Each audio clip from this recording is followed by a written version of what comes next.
Paramashivoham.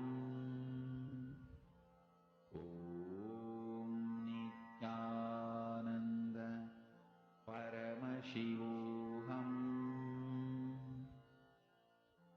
Om Nithyananda Paramashivoham.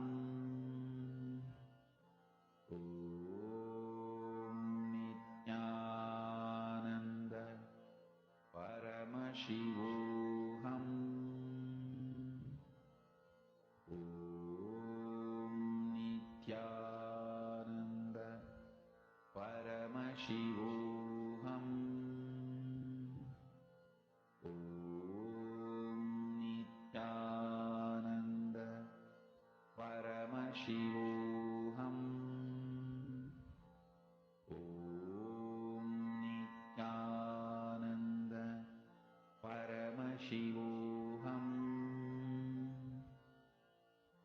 Om Nithyananda Paramashivoham.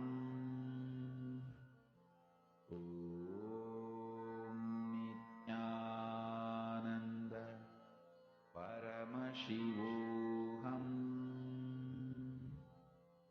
Om Nithyananda Paramashivoham.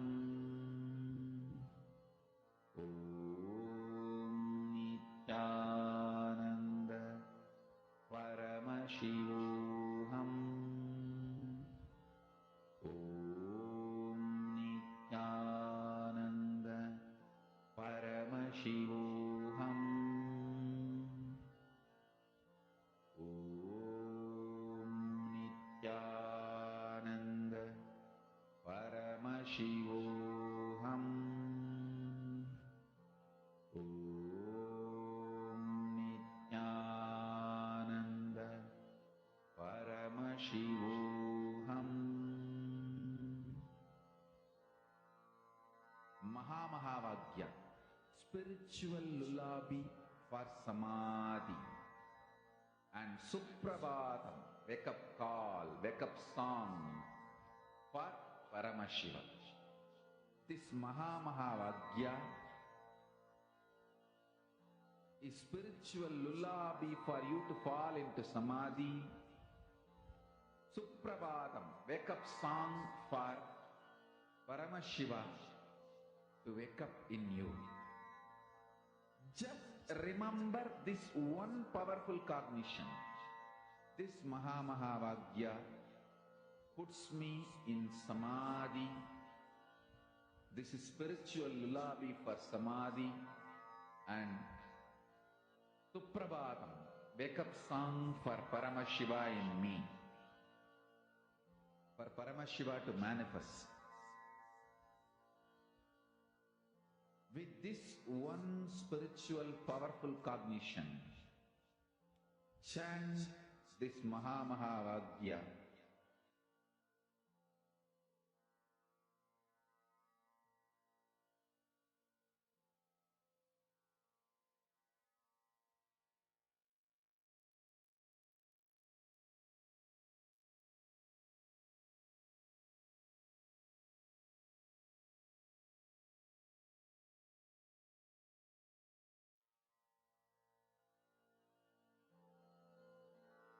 Mahamahāvagya, spiritual lullaby for samadhi, and Suprabhatam, wake up call, wake up song for Paramashiva.